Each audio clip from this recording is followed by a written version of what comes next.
दोस्तों नमस्कार, मैं हूं आलोक पाठक और आप देख रहे हैं खबर दस्तक। हमारे साथ हैं चंदौली के लोकप्रिय सांसद वीरेंद्र सिंह जी। आज एक महत्वपूर्ण दिन है क्योंकि आज ही के दिन नरेंद्र मोदी ने पिछले साल तीसरी बार प्रधानमंत्री के पद पर शपथ ली थी और उनके 11 साल का शासनकाल आज पूरा हो रहा है। तो चूंकि मोदी जी तो मीडिया से बात करते नहीं है और वीरेंद्र सिंह जी मजबूत आदमी है, इन्होंने चंदौली जो है बनारस के बगल का संसदीय क्षेत्र है और बनारस जिले की 2 विधानसभाएं जो है चंदौली लोकसभा क्षेत्र में आती है।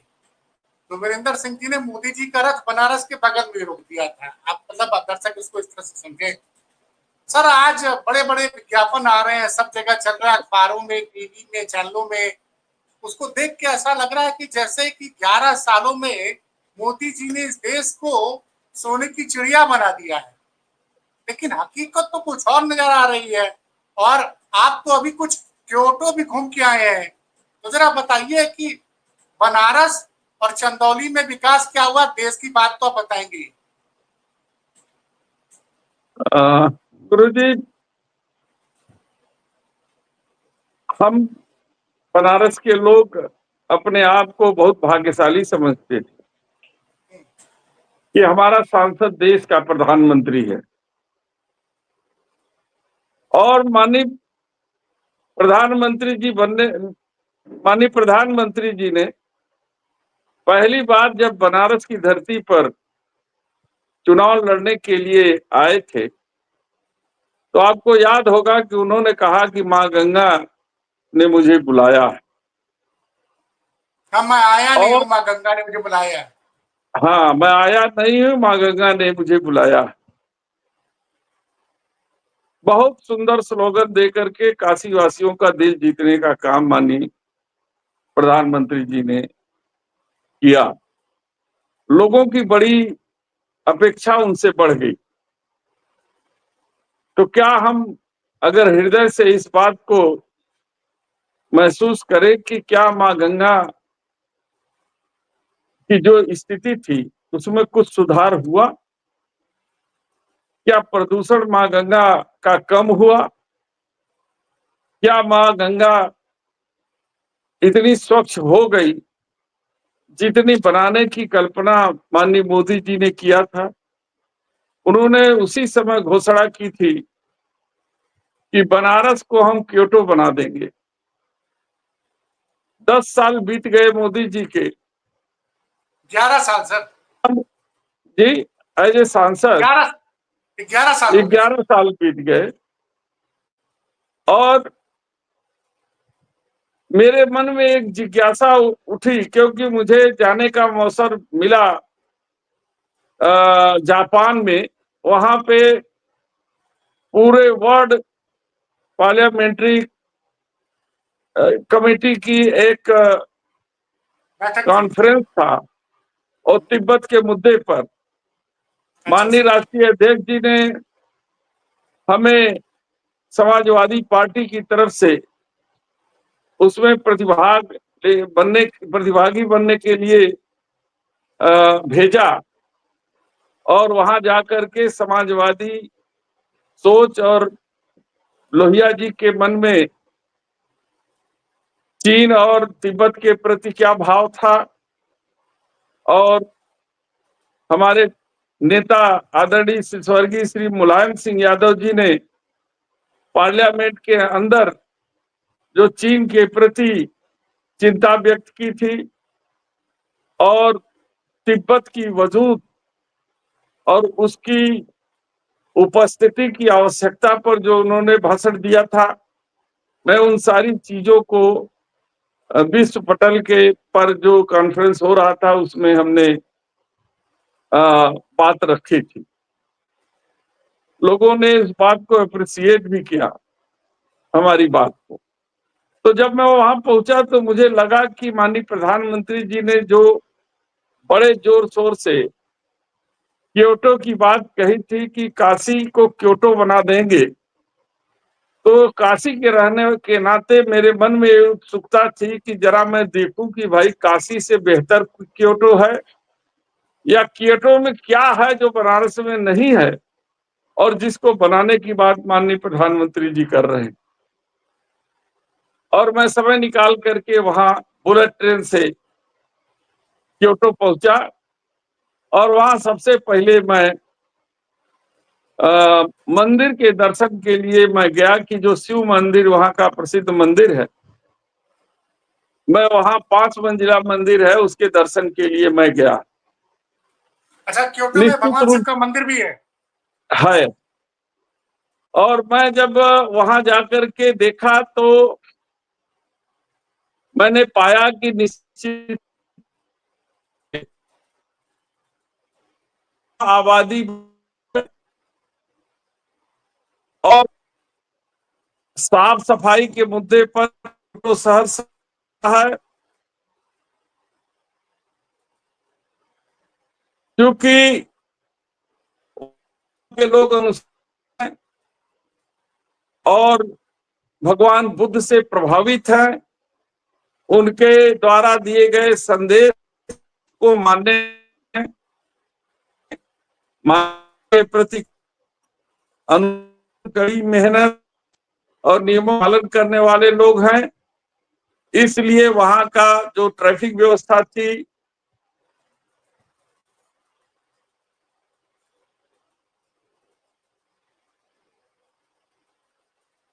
देखिए, चंदौली के सांसद जी जो बनारस के रहने वाले हैं, मैंने बताया था बनारस की 2 विधानसभा सीपुर और अजगरा जो है चंदौली लोकसभा में आती है, तो वो हमसे बातचीत कर रहे थे। इस बीच देखिए लाइट और इंटरनेट चला गया। ये स्थिति है प्रधानमंत्री के संसदीय क्षेत्र में, के जिले में विकास की। और आज आज उनके 11 साल उनके बतौर प्रधानमंत्री पूरे हुए। पिछले साल 9 जून 2024 को तीसरी बार मोदी जी ने प्रधानमंत्री पद की शपथ ली थी। ये हालत है इंटरनेट का, की कनेक्टिविटी का। ये आलम है कि सांसद जी से मैं इंटरव्यू कर रहा हूँ, उनका कनेक्शन कट गया है, देखते हैं कब तक वो लौटते हैं। वैसे कुछ आंकड़े और हैं, तब तक मैं आपको बता, सांसद जी दोबारा जुड़ रहे हैं। यही मैं देख रहा था सर कि आप वाराणसी में बैठे हैं और बिजली और इंटरनेट चला जा रहा है। ये विकास का आलम है। हम बनारस में क्या, हमारे प्रधानमंत्री जी का ये क्षेत्र है। हाँ। और प्रधानमंत्री के क्षेत्र में इंटरनेट और विकास की ये बात है, बिजली की ये बात है, तो हाँ। समझ सकते हैं कि पूरे देश में क्या हालत होगी। तो बड़ी क्योटो बड़ी के बारे में बातें आप कर... जी, क्योटो तो मैं क्योटो जब में वहां पहुंच... जी, बताएं। आगे मैं बढ़ाता हूं। तो जब मैं वहां गया तो मैंने देखा कि वहां के लोग अनुशासित जरूर हैं, और चूंकि भगवान बुद्ध के अनुयायी हैं और उनके द्वारा दिए गए संदेशों को पूर्णतः मानने वाले लोग हैं, इसलिए वहां अनुशासन है। और जहां अनुशासन और कड़ी मेहनत होगी, समृद्धि अपने आप आएगी। वहां काष्ठ कला का बेहतर नमूना और पुरानी चीजों को किस तरीके से सहेज के रखने की जो कला है, वो क्योटो में हमको देखने को मिला। लेकिन काशी अपनी काशी है और क्योटो शहर का एक अपना विदेशी अंदाज है। काशी भगवान शंकर की नगरी है। भगवान शंकर के त्रिशूल पर बसी हुई काशी अविनाशी है। काशी का अस्तित्व तो कभी नहीं समाप्त हुआ है और काशी अपने आप में अनूठी है, क्योंकि काशी में भगवान शंकर विराजमान है और भगवान शंकर के चरणों को छू करके मां गंगा गुजरती हैं। इससे बेहतर परिदृश्य हमको दुनिया के किसी कोने में दिखता प्रतीत नहीं होता। यहाँ के लोग अलमस्त हैं, मन मर्जी के मनमौला हैं अपने के, और भक्ति और में हमेशा लीन रहते हैं। बनारस कभी सोती नहीं। हर हर गंगे जय जय भोले के नारे गलियों में गूंजते रहे हैं, लेकिन माननीय प्रधानमंत्री बनारस को बदलने का जो प्रयास कर रहे हैं, मुझे लगा कि बनारस के साथ ये न्याय हो नहीं रहा है। काशी को अगर काशी ही रहने दिया जाए तो निश्चित रूप से काशी के साथ न्याय होगा, क्योंकि काशी को जो बदलेगा वो खुद बदल जाएगा। काशी को अगर छेड़छाड़ किया गया और गंगा जी अगर माननीय शंकर भगवान जी के चरणों को छोड़ करके यदि दूर चली गई तो काशी का क्या हाल होगा। ये सारे कल्पना मात्र से जो है रोम रोम सिहर जाता है। और काशी की जो पवित्रता है, काशी की जो भौगोलिकता है, वो अपने आप में अनूठी है। और जब वो प्रलय के समय काशी का बदलाव नहीं आया, काशी नहीं बदली और काशी काशी ही रही, तो फिर काशी को बदलने की कोशिश करना बेईमानी है। और मेरा अनुरोध है माननीय प्रधानमंत्री जी से कि काशी के स्वरूप को न बदलें। जैसे क्योटो में उसकी पुरातनता को बनाए रखते हुए आधुनिकता विद्यमान है, इसी तरीके से यदि बदलना चाहते हैं तो काशी की पुरातनता, काशी की जो जो संस्कृति है, यहाँ की जो सभ्यता है, यहाँ में जो अध्यात्म है, यहाँ का जो कल्चर है, इस कल्चर को समेट करके काशी को में जो भी करना चाहे करें, इसको स्वरूप को बदलने का काम न करें, ये मेरा मानना है। गुरुजी, आपके माध्यम से ये मैं कहना चाहता हूँ। अच्छा, सांसद जी देखिए, दो योजनाएं बड़ी चर्चा में थी। एक तो अखिलेश जी ने मेट्रो की प्लानिंग की थी, बनारस में अंडरग्राउंड मेट्रो की। 2015-16 में उसका प्लान वगैरह पास हो गया था, फिर बाद में 2017 में आप लोग की सरकार चली गई थी। योगी जी की सरकार आती, मेट्रो को योजना खारिज कर देती है।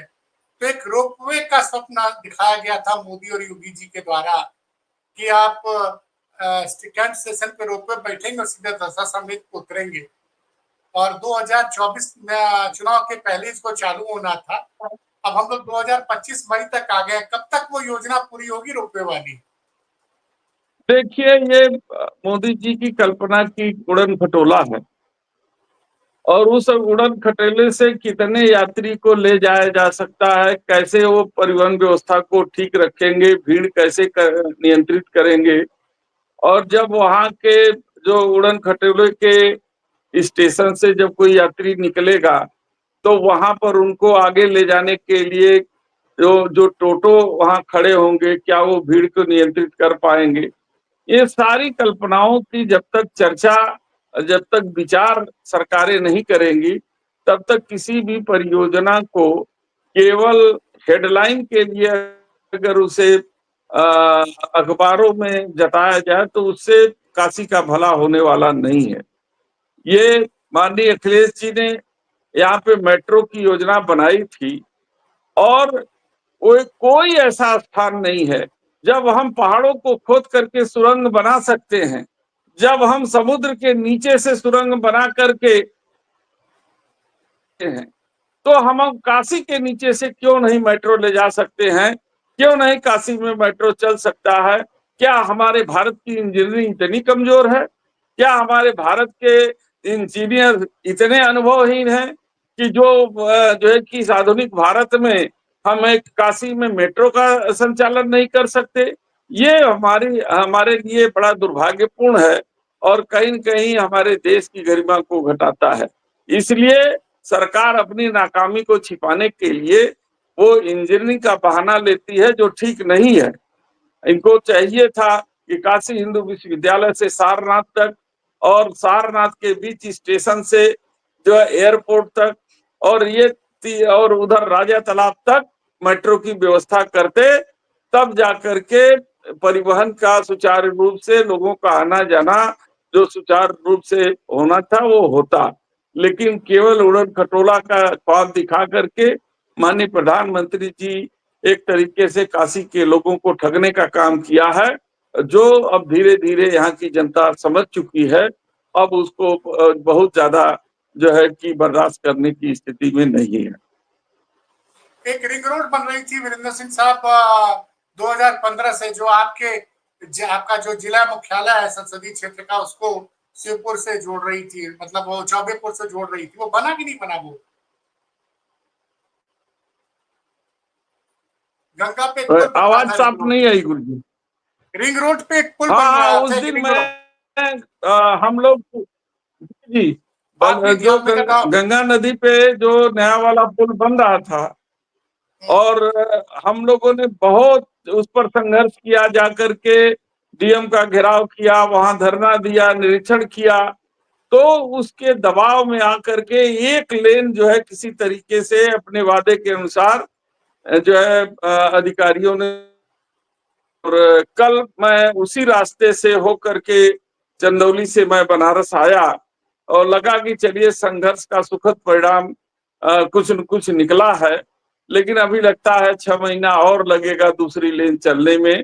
अभी छोटी गाड़ियां आ रही हैं, बड़ी गाड़ियों की टेस्टिंग अभी बाकी है, अभी जो है कि उसको पूरी तरीके से जो है कि ओपन नहीं किया गया है।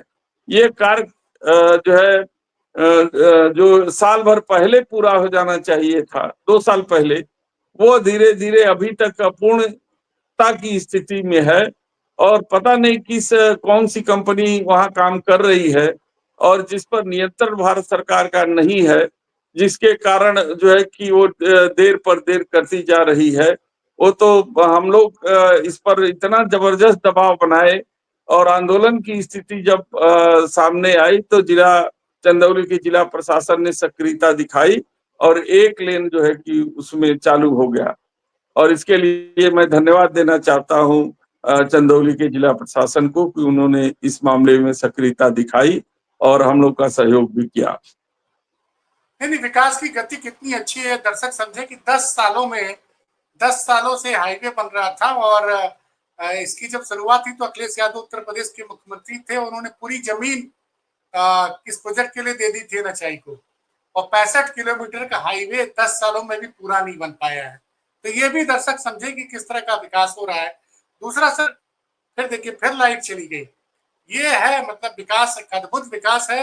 हम सांसद जी का इंटरव्यू कर रहे हैं, चंदौली के सांसद है, बनारस के बगल का वाराणसी संसदीय क्षेत्र के बगल का संसदीय क्षेत्र है, और बार बार लाइट और इंटरनेट चली जा रही है। तो ये विकास का आलम है। आज मोदी जी ने के बतौर प्रधानमंत्री 11 साल पूरे हो गए। कुछ आंकड़े रखना चाहूंगा दर्शकों के सामने कि जब मोदी जी ने देश के प्रधानमंत्री का पद संभाला था तब देश के ऊपर 55 लाख करोड़ का कर्जा था। तब देश के ऊपर 55 लाख करोड़ का कर्जा था, और आज जो है 11 साल बाद 31 मार्च 2025 को ये कर्जा बढ़कर 181 लाख करोड़ हो गया है। मतलब 126 लाख करोड़ का कर्जा पिछले 11 सालों में बढ़ा है। पेट्रोल तब 74 रुपए लीटर हुआ करता था, अब 95 रुपए लीटर है। और हर चीज का दाम कितना बढ़ा आपने खुद देखा, महंगाई कितनी बढ़ी है। मोदी सरकार ने दावा किया था कि हर साल वो 2 करोड़ लोगों को रोजगार देंगे, और आलम यह है कि पिछले 5 सालों से, जब से कोरोना आया है तब से वो 80 करोड़ लोगों को 5 किलो मुफ्त राशन दे रहे हैं। तो जहां वादा था कि 2 करोड़ लोगों को रोजगार देंगे हर साल, वो रोजगार कितने लोगों को मिला? अगर वो उसमें अगर 25% भी टारगेट पूरा हो जाता तो 5 करोड़ लोगों को रोजगार हो जाता, यानी 20 करोड़ लोग, एक परिवार में 4 लोगों को राहत मिलती। मोदी सरकार की जितनी भी क्रांतिकारी योजनाएं हो, जो सांसद जी देखिए, हो सकता है अगर महादेव की कृपा रही तो फिर जुड़ सकते हैं।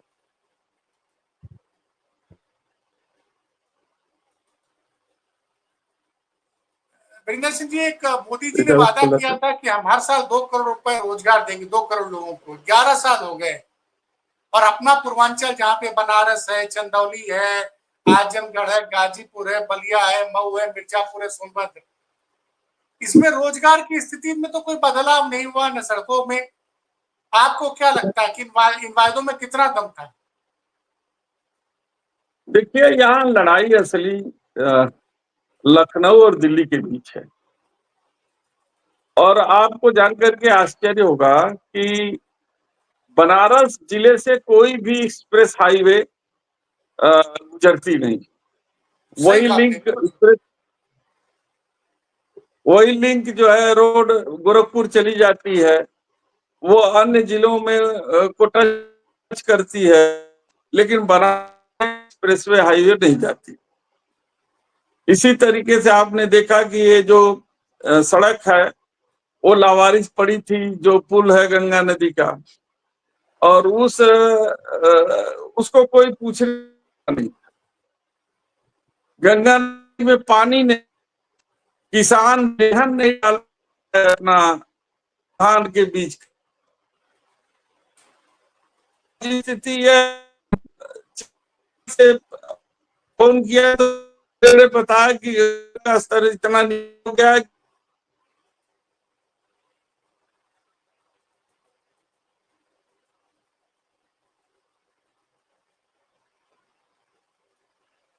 फिर आवाज चली गई। हम